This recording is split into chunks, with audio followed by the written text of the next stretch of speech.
Engineer on the flagship Enterprise. They telling me that I'm never gonna make a mark. Season 1 was over, I had people won over. I moved on to better days, not like Tasha Yar. I got my visor on, I see you later. You say I'm blind and black, I say you're way worse. Unaccepting people, you'll be living in the past. I'll be living in the vastness of space, yeah.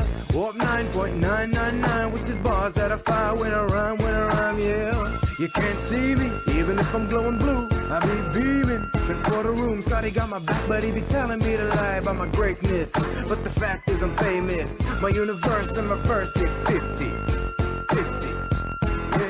Yeah.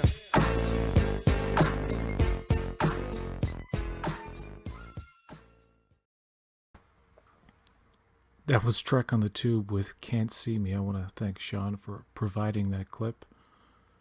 We lost a legend today. The great Christopher Plummer has passed away. And he's most known for his role as Captain Von Trapp in the film The Sound of Music.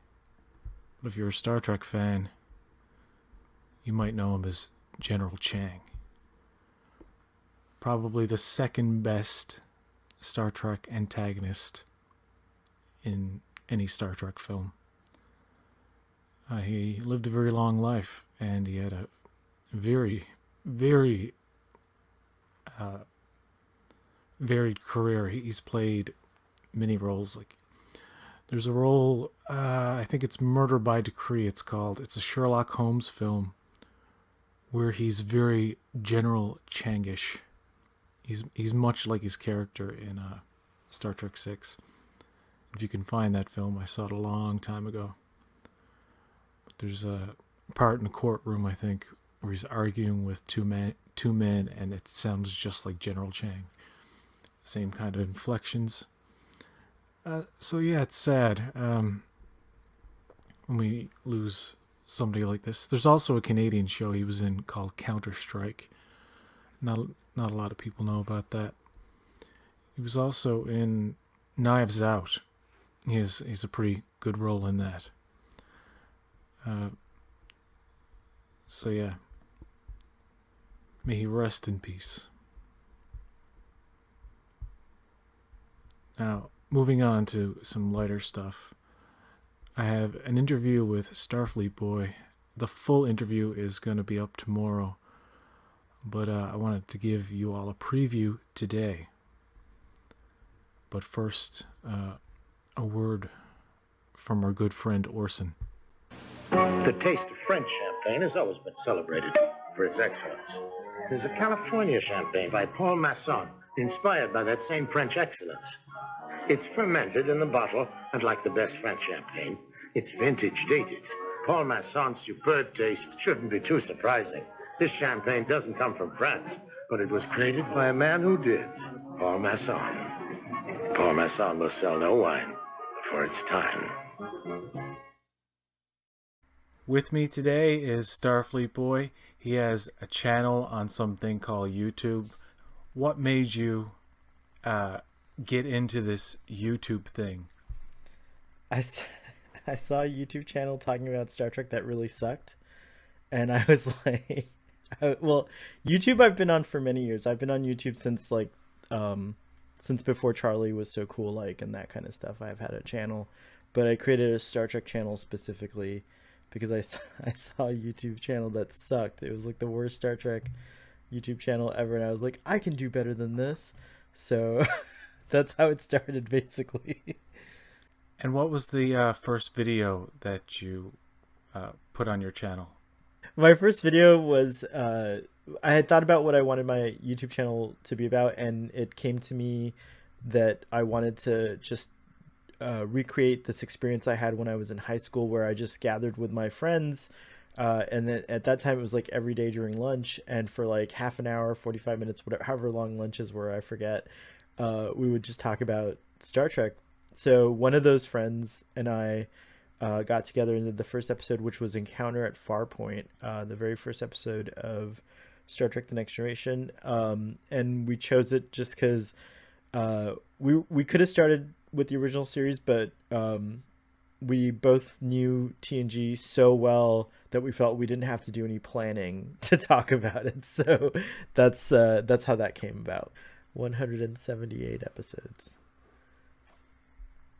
And in between that time, Discovery came out, Picard came out, Lower Decks came out. So we're actually up to date. So there's actually like something like 300 some odd videos or discussions, I should say. Hello, welcome to the first broadcast of Starfleet Boy. And I have with me, what's your handle? What are you known as? The Doctor. Sure. Yes. I'm the Doctor. All right. Sounds good. All right, Doctor. Well, it started out as just my friend Humbert and I, who goes by the Doctor on the show. That's his handle. And then another friend of mine, Scott, like started watching our episodes and wanted to be on like really quickly. So he was on by the Naked Now. And so that was my second guest. And then Scott and I created a side endeavor. We first did a podcast about weed, but it was awful. I lived in Seattle at the time. It was legal. So it was very easily available to get weed. And he lived, I think, in Nevada perhaps or somewhere. But anyways, we both had access to it. And so we thought we were so enriched by marijuana that we wanted to do a podcast about it, but we just ended up not talking about anything in particular, because when you get high you tend to go on tangents, as I might seem like I'm doing right now, but I promise I'm on track. But anyways, what ended up happening, because that was a failure, was we created Drunk Space Nine together, and that's a whole other story. But just to kind of put you into the perspective of like things started to take off in terms of like the possibilities of what you could do with just having podcasting or YouTube available as a format to express yourself. And then the next person that was on was Gary, who most people will know as Trekker Prize. And he was on for like a lot of episodes of TNG, and he introduced me to Sean, who does Trek on the Tube. And then Trek on the Tube came aboard, and basically just he lives on Starfleet Boy. He's a he's like this, he's basically the I feel safe in saying he's my co-host, because he's on pretty much almost all episodes. Drunk Space Nine kind of didn't last. Scott and I got into an argument. We're good friends again now. We're friends again, and we're relearning how to be good friends. So there was this there's a new Drunk Space Nine which you can go check out, but I met people through that as well, and that's this cool guy Kevin, and another cool guy named Evan. It's really weird that they're Kevin and Evan. So that happened, and then PJ, you came along, so did Fathery, and I think that's the whole group right now. There's a bunch of folks that have come on for like one-offs here and there, which has been wonderful. But I guess my point with all that is that it's been really impactful in my life, because I never thought that I could make connections with people I've never even like met, let alone get to know so many different and diverse Star Trek fans. I always thought I was the best fan in the world, and then I started meeting you guys, and I was like, oh crap, I've got a lot to learn.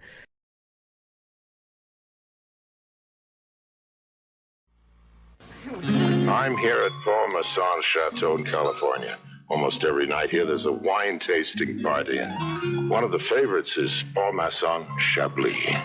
It's light and crisp. It's delicious. The wine you drink the most should be the best. And they take special care with it here because they know Chablis is America's most popular wine. Paul Masson Chablis. I recommend it. Paul Masson will sell no wine before it's time. I'll pretty much watch anything that has the science fiction genre attached to it, but specifically more like I tend to stay away from like horrific or horror type science fiction. But other than Star Trek, I really love Star Wars. And then I think even though it's stagnant at the moment, I really love Battlestar Galactica. It's probably one of my favorite sci-fi things to go back to. And I mean, Battlestar Galactica's from the start. I thought it like really impressed me, and I was like glued to it. But the later season tension and anticipation was so great with BSG, and The Expanse does the same exact thing for me. Like I'm just like, whoa. I would say that I would say that the MCU is probably something that I really enjoy as well. So it's such a vast storytelling vehicle as well, and I'm really enjoying like its foray into streaming or TV or whatever you want to call it. Worst TNG episode? Code of Honor. And I genuinely it is. Worst TOS episode?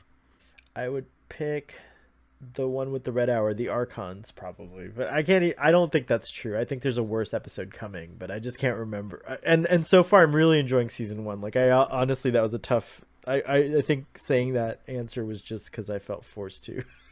What is the most underrated Trek movie? Star Trek 5. Star Trek 5. It's between that and Nemesis, by the way. That's the two that I was going through in my head. But I think Star Trek 5 gets too much shit. It's got such great elements, but yeah, it doesn't come together quite as well as it could have, or as we could have imagined it even. But just the whole thing with Cybok is really great. I love the Shakari. Since Star Trek 6 was just like all boom, boom, boom, boom serious, we got like a really lighthearted movie right before they said goodbye. So I like it in its place in Star Trek as well. So what is a Trek character that people generally dislike that you have great sympathy for?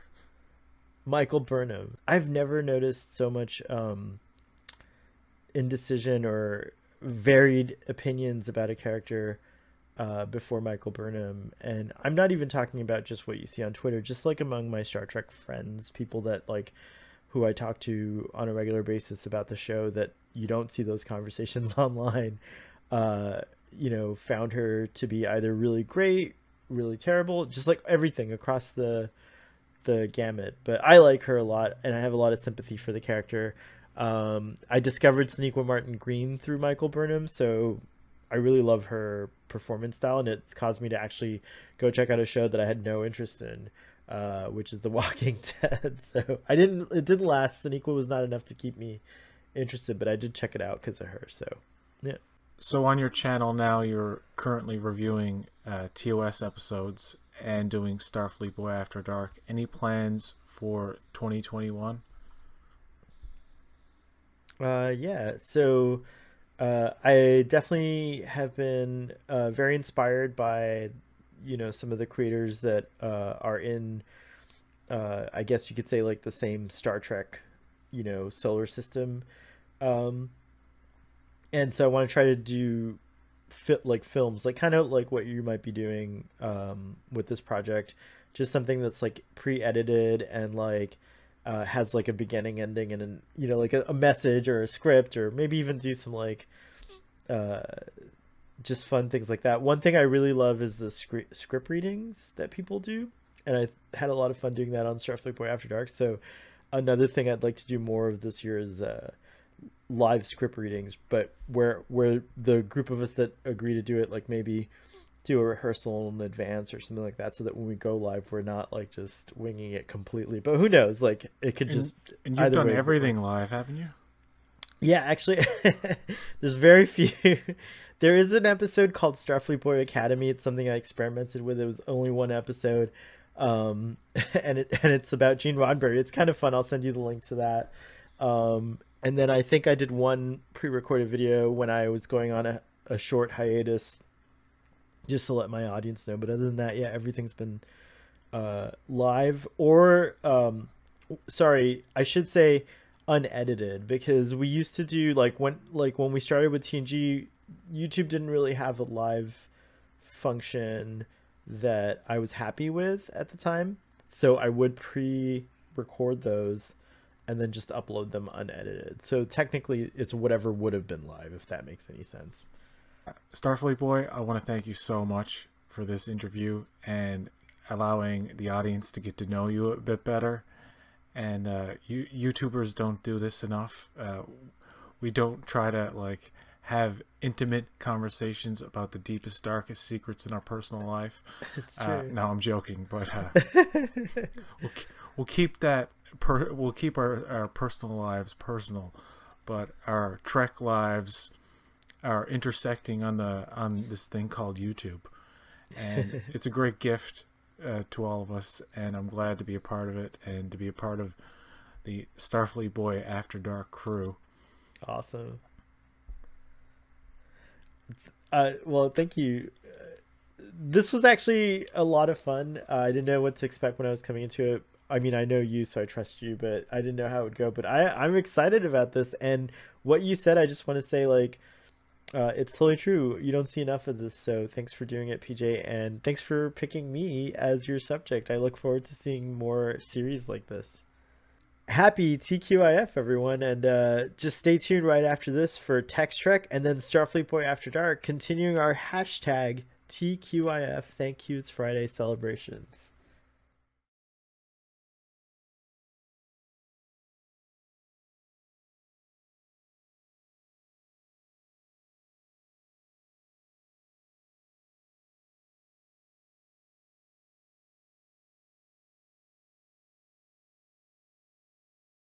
I'll pretty much watch any.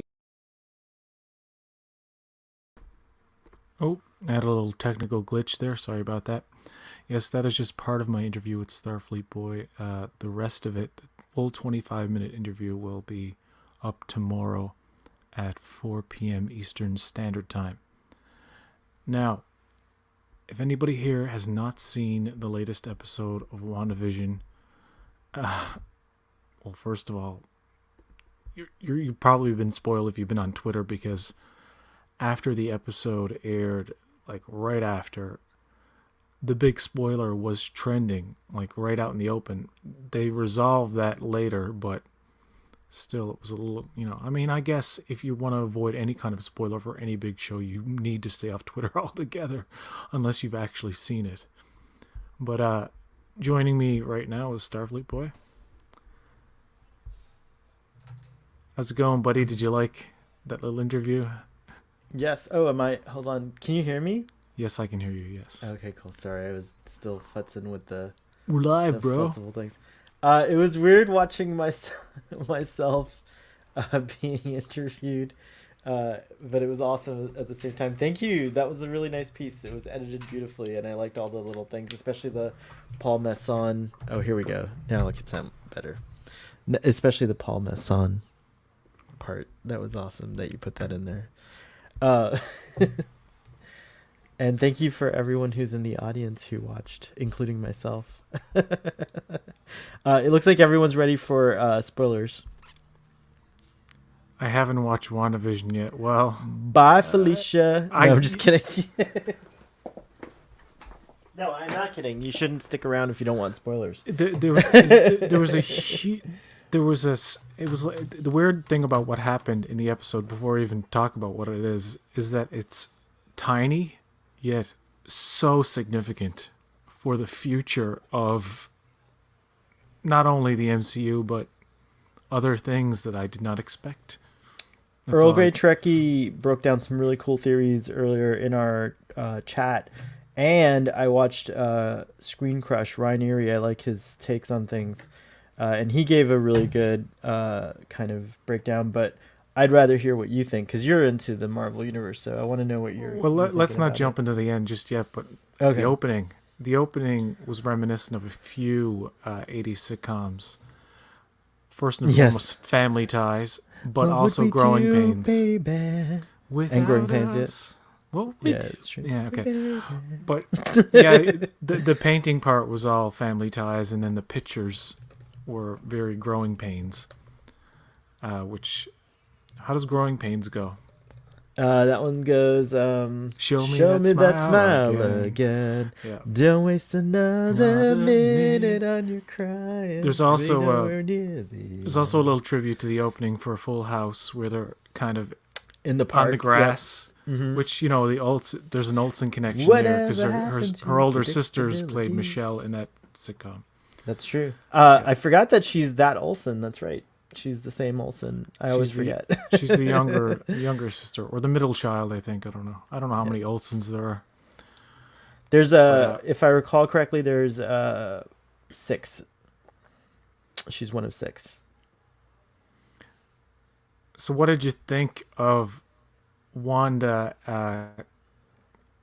kind of losing control? She has no control over her kids. Her kids are like this weird thing where they're aging up, and that's kind of like a trope in sitcoms too. They did it in Full House. They did it in Fresh Prince. They do in soap operas all the time where they have kids who are like babies 1 month, and then like they come back in September for the new season, and they're 3 years old. It used to happen a lot more than it does now. You're right. Yeah. I don't know. I'm very confused by the episode because at first the theory that I was going on was that she created this whole, construct, the hex, if you will. And now I'm wondering. Break the hex, man. Break the hex. Remember Fresh Prince? I love that. Break the hex. Well, I haven't thought about that in ages. It's such a good show in West Philadelphia. Okay, gotta stop singing the theme songs. But he says it's no fun without sound. Oh, sorry there. But WandaVision is an event series. It's the biggest thing now since The Mandalorian, and I didn't expect it to be. It's so impressive as a TV show and as a narrative, and as a mystery box, but not something that. The theory I like the best is that. Oh, sorry, I didn't. No, go ahead. No, the theory I like the best is the Mephisto one. Mephisto. He's the devil. Yeah, basically. It seems okay. I have a theory about what's really going on. And she did take his corpse, and what Sword was doing was kind of like experimenting on it. Like they took him apart. Like his head it was like his head was missing from his arms were missing, and so she took him. I think she made a deal or a bargain with Mephisto for some reason to quarantine this town and take it over. And I think not everyone is being controlled by her necessarily. You know that dude in Vision's office yeah, has the realization after Vision snaps him out of it, and he says, "She's in my head." He doesn't specify Wanda. Right. I don't know that's Wanda. He could be talking about Agnes.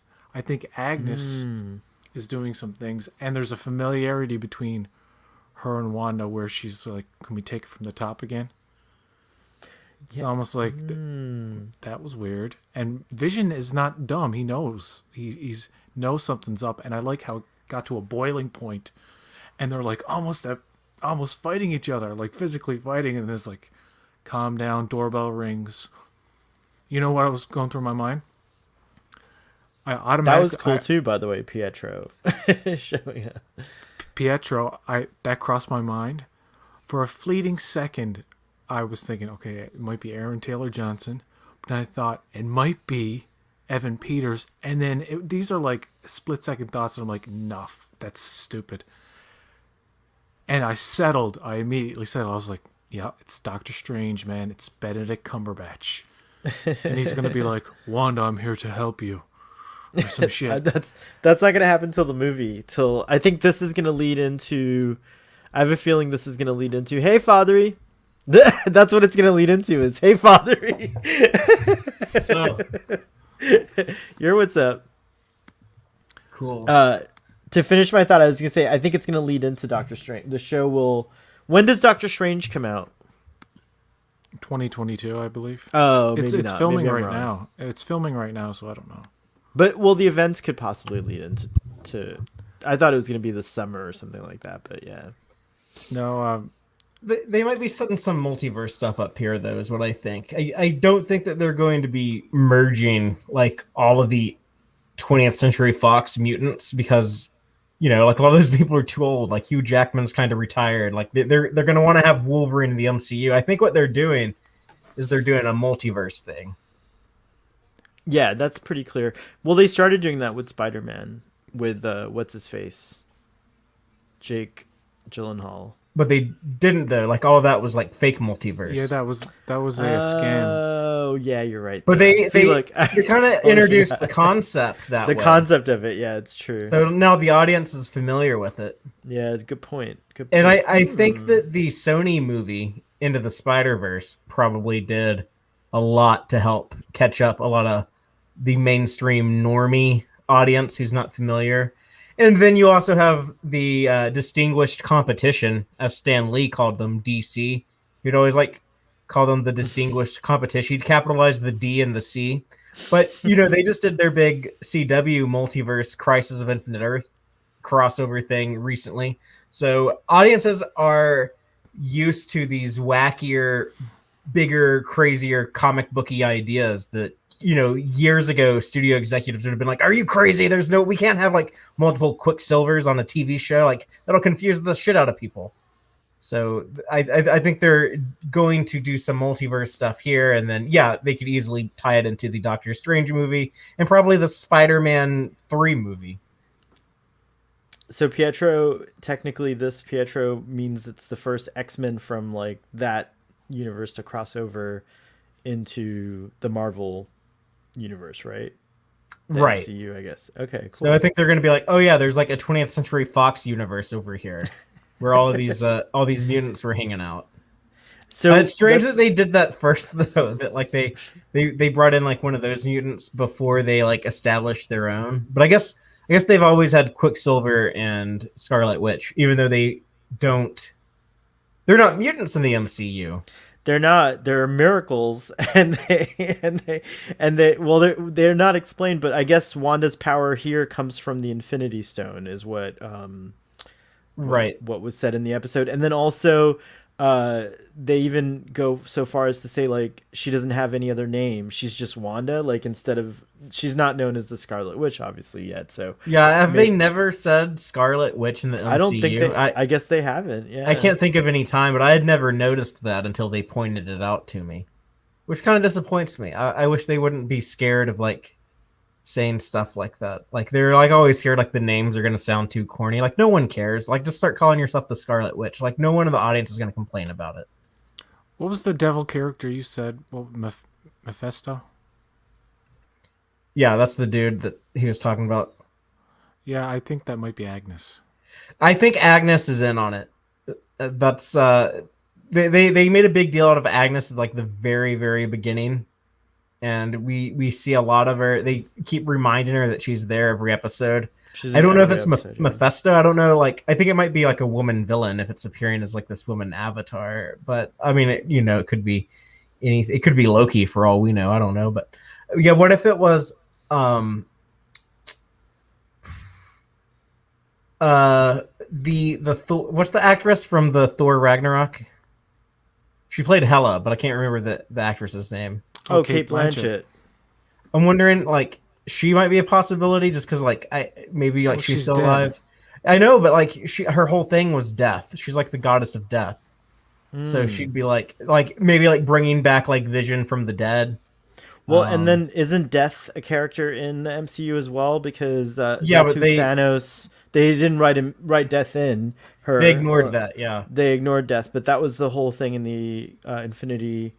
I remember I read those Infinity Gauntlet. Comics, Infinity War has more in common with Infinity Gauntlet than the Infinity War. The Infinity War comic is actually not very good, but Infinity Gauntlet is pretty baller. Yeah. Now I wonder how much. I remember.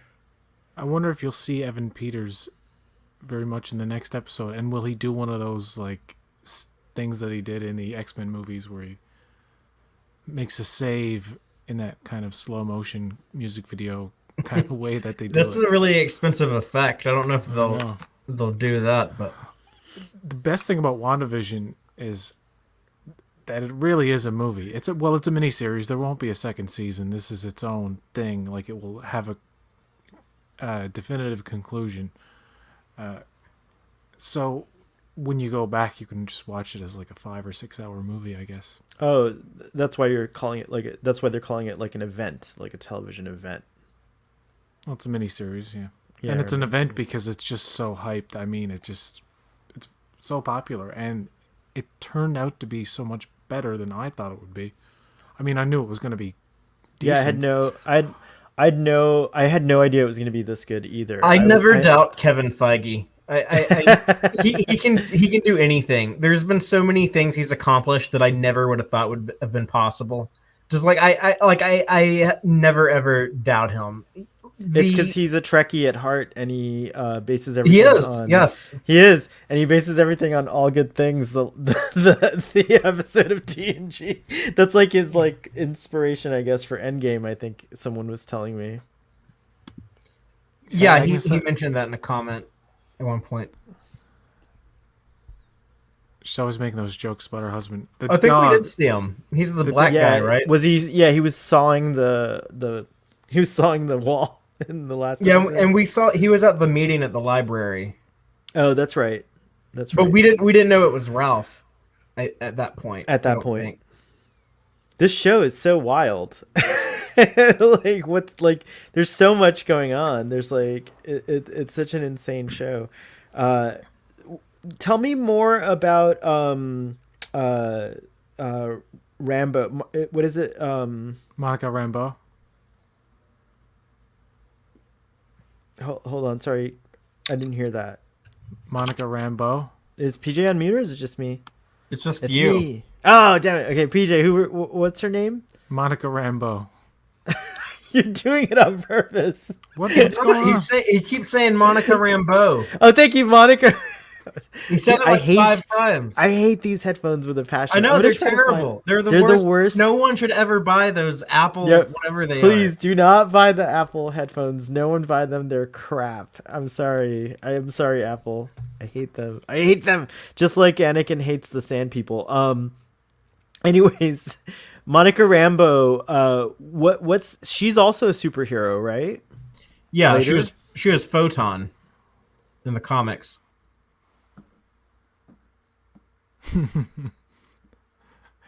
Technical difficulties for Starfleet Boy. He's about to break those things in two. Hey, can you hear me? Yes, now I can hear you. Sorry. I don't know if you explain it I'm sorry if you explain it to the audience. You guys, I'm not going to ask any more questions. I'm lame. Yeah, so do you think we're going to see like Michael Fassbender or... Okay. I thought that Kevin Feige was going to create his own mutants, but simply... And I don't know if what happened in this episode is exactly an indication of them opening the door to all of the mutants. And I don't necessarily think they'll go anywhere near the older crew, meaning like the Ian McKellen, Patrick Stewart cast... but I think ever since First Class, we've had basically the rebooted version of the old films, and they're all different. It's all a different timeline anyway. Like none of them are consistent, and the continuity is all over the place. For one thing, they explain that though. No, well, do they? Yeah, Deadpool 2. Oh yeah. But it's like every subsequent movie is like 60s, 70s, 80s. And what was the last one in the 90s? Yes. Yeah, the Dark Phoenix movie. And these characters are supposed to be like 50 and 60 years old by that point, are all in their 20s and 30s still. Except for Fassbender and what's his name? James McAvoy, who are in their 40s. So yeah, that's...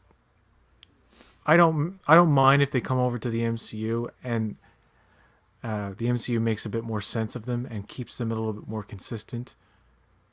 But yeah, it's weird, isn't it? It's just fucking weird. How like the MCU now is showing characters from completely other franchises. And I like how Kat says, "Oh, they recast Petrov. What's his name? Petrov? Pietro. Why you do this to me, Demi? I haven't even had a drink yet. I can't wait till Starfleet Boy after dark. I didn't, but when it happened, I'm thinking I might have been Doctor Strange. Like I was like, that's the most likely thing. I settled on that, but it was only a couple of seconds. You know who I thought it was? Who? Because you first get like that shot of like the back of the head, and it's just like silver hair. Oh yeah. I thought, what if they're introducing her dad, and they're gonna have a Magneto in the MCU? And I thought it would be like a new actor playing Magneto. Because that's the thing in the comics. that he was always a good has possibility. silver hair, like even when he was young. And Charles Xavier's like always bald. Like they flash back to him when he's like a young man, and he's like still bald. My initial thought was that it was going to be like what PJ was saying earlier. I thought it was going to be Aaron Taylor Johnson, because they mentioned, because the kids were talking about your brother earlier, and she was like lamenting about him. So I kind of thought it was going to be him when I saw the silver hair. But then I was really totally surprised, and I was like, holy crap, what does this mean? And obviously, now that's what we're talking about. That's insane. I don't think they're going to bring a ton of that stuff into Marvel. Like I think they're eventually going to do like their own Magneto, their own Xavier. They're going to have like their own original X-Men with like new actors that Feige goes and like casts himself. But this is just going to be like multiverse stuff. Are you sure about that? Because why would they pretty introduce confident. Quicksilver unless they were going in that direction? I mean, because also, they're going in. I think this is more of going into a multiverse direction than it is I going agree. into like a mutant. So you think they're gonna acknowledge like Fassbender and McAvoy, but also have their own version of those characters? Right, because like they're going to do that with the Spider-Man stuff in this new Spider-Man movie, where they're going to have like Andrew Garfield and Tobey Maguire. So do you think by 2030 we'll have like Batman v Spider-Man? It'll like get to a point where it's just like whatever goes. Everything. The only way I think that would happen would be like if Kevin Feige was determined to make it happen. But like right now, like the comic books won't even cross over with each other. I would say that I think we will see the First Class X-Men, maybe more of them in WandaVision. I would venture to guess that we might actually see. I'm hoping Professor X can help with this somehow. Maybe he's the only one that can get through. I don't know. I have strong Professor X vibes coming from this show. Or I'm gonna guess even that doesn't James happen. McAvoy shows up. you're what like, you're no. Yeah, I No, think James McAvoy may show up. I don't know if we'll see any more of them other than just Quicksilver, because I think that's all you need to like make your point to like establish this. I think it's gonna be multiverse, but like whatever you're trying to establish, you don't need like a ton of. What is Westview, New Jersey? What is it? Like, what is the hex? The hexagon? I like that they called it the hex. Well, she has like a hex power in the comic books. Like that's what her powers are. It's all about like affecting like the probability of things. Like originally, when she was introduced as an X-Men villain, her and Quicksilver were parts of the Brotherhood of Evil Mutants way back in the day. In those early X-Men issues by Stan Lee and Jack Kirby, and she would like do her hex power, and it would make like Beast and Angel and Cyclops are like running towards her, but they all trip and fall because she affected the probability of them like tripping and falling. And over the decades, they increased her powers to be more and more incredible to where it eventually got to the point where she actually is like altering reality and does go a little insane in the comics, and that's what they're doing now. But it sounds like she was kind of pushed into this by a villainous force that kind of like set her on this destructive path. But at the same time, there's some component of her own will, because the confrontation scene outside of the hex, like they seem the sword folks seem to think that she's behind all this, right? And that's pretty much like most of the evidence kind of was pointing to that until this episode, I would say. Right. But now there's the doubt for us, the audience, but at the same time, she kind of doesn't really, she's very vague about it. Like she does kind of say, I have everything I need in here. Like, I don't know. There's some weird. Even when Vision at the end is kind of and what pressing about her, she can't explain Vision? herself. She knows something that she can't even say to Vision.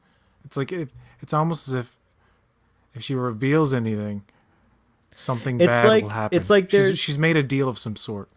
Right. Well, it looks like there's several intentions going on, or several like influences going on, like whatever this something is able to manipulate both Wanda and Vision. There's like an overlying something that, because she also has a vague memory of the past, and she's also kind of like, lost at times.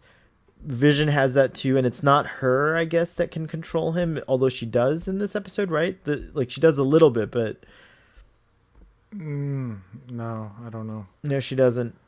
The The kids, what are the kids? Like, there's so much going on. I can't. Like I can't. they better it's explain the kids. I think it's Scorpio from the Fresh Prince episode where he puts the hex on Will. I like. I like Trek on that the guy Tubes from horror. Beetlejuice. Trek on the Tubes horror. She's puppeteering Vision's cadaver. It's horrible. I think there is some truth to that, though. I think, yeah, she was kind of put in a situation where they were able to. My dog's freaking out because Antonia's coming home. But they put her into a situation where she would like give in to her grief, and I think it's clear like she just wants to have like this perfect life with her love and have a family and all that stuff, and she does like have these twin kids. She does like create this kind of fantasy world in the comics. It was a lot different than this, and I think that they're gonna like spin this off into like some Young Avengers stuff eventually. There's probably gonna be like a Young Avengers show with Billy as Wiccan. Oh, I've never heard of that character. Cool. I think. See, Wanda. They make a point to say that Wanda can't resurrect the dead. So Yeah, I she think says somebody that in somebody else resurrected Vision for her, and Right. she has to maintain this thing, whatever's really happening, especially with the kids. We just don't know yet. Like, what exactly are they? And that's why she got so mad when Sword is like threatening. Like that drone, she like really lost it. She went outside and made an example by controlling those guys with the guns, and it's like, don't mess with me. And that was like, awesome. it's almost like too obvious. Like they're pointing at her and saying she's the antagonist now. And it's like, I know. I think she's not, like, she's meant to seem that way now, and I certainly thought she would end up that way. I thought she would become the villain in the Doctor Strange movie. Now I'm thinking there's something not controlling her, but some entity that she has to work with to maintain this deal, or else Vision is gone. Like Vision's life can be taken away, and either Agnes is the thing, like Mephisto or whatever, or a cohort, or like a hench person. I don't know. Or the mouth of Sauron herself. Vision is clearly dead. She hasn't revived him. Well, I mean, he's walking and talking outside of... Like, he has his own agency beyond her. Like, he's able to, like, go against her and be like, no, like, stop controlling me and stuff like that. So it's more than, like, just her, like, imagination manifesting. But they even bring that up, like, he doesn't have that Infinity Stone in his head. You know, those are all destroyed. So how was he able to be brought back? There's there's something else going on with it. That stone was basically his soul. So, I mean, I don't know. All right, anybody have any closing thoughts before we move on to wrap it Text up? Track? Yeah. Just another thing that I just occurred to me right now as I was thinking out loud with y'all. But yeah, her son Billy in the comics becomes the Young Avenger Wiccan, and isn't it true that they're doing like this Hawkeye show that's gonna have like the Kate Bishop Hawkeye also? I think so, yeah. Well, So- I know they're doing the show, yeah. She's another Young Avenger. And then they've already introduced Scott Lang's daughter, Cassie, and she becomes a Young Avenger. So I think there's going to be a Disney Plus Young Avengers show. Oh, that's yeah, a great call out. Yeah. They just need like their Hulkling now. A Hulkling. I wonder why the Sword director is so against Wanda, is what EGT is saying. He was gonna take her out, and then later he kind of like is like, I'm only trying to help you. So he's like very duplicitous. There's something up with that guy. Yeah, it's weird that they like got rid of Shield and like put Shield off onto ABC and give it like all these seasons, and then it finally get canceled. And then they're like, "We're gonna bring Shield back," and they're like, "No, we're gonna move on to Sword." Sword. I almost feel like anybody they want to consider- distance themselves from that. How many episodes are left in the season, or in the show? I think 4. it's 8. No, well, So there's 4 9 altogether. So there's 4 left. Oh, okay. So 4 left. So Okay. 9. Okay. So It next almost week's seems gonna to be go in- 90s, right? It has I to be, guess- right? Yeah. Yeah. Probably. And then and then we'll have like the last 3. Then you could do like the 20s, the 2010s, and then you get to the 2020s for the big ending. Oh, wow. Who knows where the show is going to go, though? It's kind It's of going to be so unpredictable. wild. It's It really is. So coming up in 15 minutes, we have Ooh, dude, your production the value is state amazing. of the franchise with Larry Nemechek and Trek on the Tube. That's What? Truck on the Tech- Tube is in that? How did he get in there? Jesus. I don't know if I Just- want to watch it now. Trek Father, on the give us Tube, a this little setup. episode was not 90s. This was like the 80s. That's what I said. I said No, that- Trek on the Tube, and the thing is saying it's the 90s. yes, and this premieres in 14 minutes. You want to tell us Yes. tell us a little bit about this interview, Father? Sure. Well, coming up, we have the world premiere of the latest Text Trek podcast episode. And that will feature myself as well as YouTube's Trek on the Tube and also Dr. Trek himself, Larry Nemechek.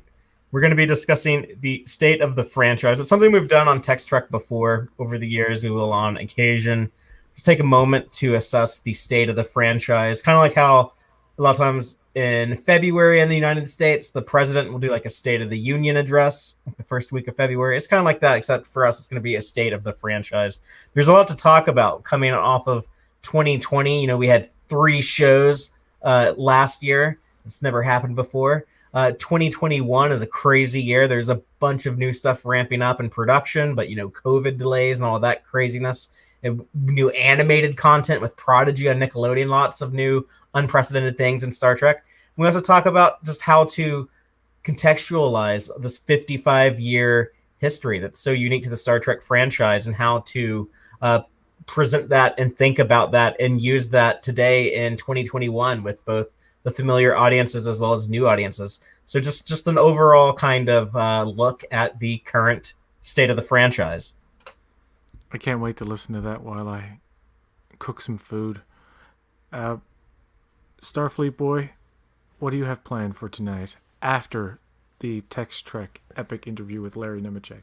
So around 11 p.m. Eastern Standard Time, 10 p.m. Central, after the State of Trek, we'll probably talk about what was talked about on State of Trek. We'll continue talking about WandaVision, definitely talk about The Expanse, and we'll be maybe doing some toast to Christopher Plummer, who sadly passed away today. And anything else. I can't wait for that. And until next time, folks. Oh, can I say something real quick? Yep. I just wanted to correct Trek on the Tube in the comments. Okay, which comment is I love this? it when you correct Trek on the Tube. I just wanted to let you know that episode 4 takes place at the same time as episode 3. And that's why it didn't jump a Oh, decade. yeah, okay, yeah. All right. Now that There we you have go. that settled. Sorry, I can't help myself. No, it was great. I'm really glad you did that. Bye, Toddy. See you later. I'll be in the chats on your stream, Father, while I eat my dinner, so I'm excited to Cool. hear it. All right, stay tuned for Text Trek in 10 minutes and then Starfleet Boy after that. Till next time, folks, live long and prosper. Hey,